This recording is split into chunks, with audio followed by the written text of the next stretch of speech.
eden kritiško najbolj opevanih prvencev lanskega leta je gotovo prvenec frontmana skupine Resnullius Zorana Benčiča z kriptičnim naslovom Psi brezčasja. Gre za trdo, temačno noir detektivko, ki ima tudi vse žanrske določnice tega žanra. Ima umor v središču zgodbe, ima pokvarjene policaje, še bolj pokvarjene politike, male kriminalce, velike kriminalce, ki držijo celotno mesto v svojih grabežljivih rokah, in pa tudi v končni fazi konec, ki se konča z recimo temu relativno zmago dobrega.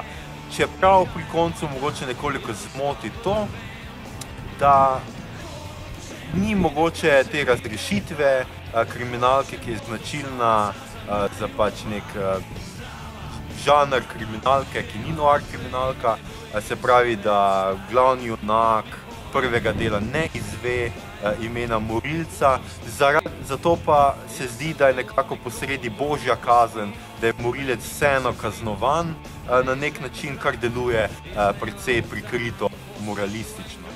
Glavna odlika tega romana so pa opisi. Gre za ekspresivne, črnohumorne, cinične, skorajda baročne opise okolja, kjer se zgodba dogaja. Včasih deluje skorajda stripovsko, senčeno, tudi vreme odgovarja temu opisu. In bralec ves čas dobiva občutek, da je tole mesto resnično v času razkroja, skorajda dekadence. To je glavna odlika tega romana in to je tisto, kar bo držalo bralca ob tej knjigi.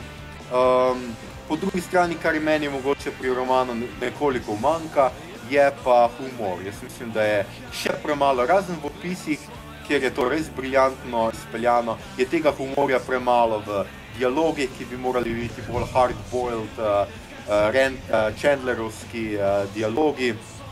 In tukaj se mogoče roman nekoliko zvodeni, ampak Benčič je gotovo, kot sem rekel, mojster opisa in zaradi tega se splača tole knjigo vzeti v roke in komaj čakamo nadaljevanje.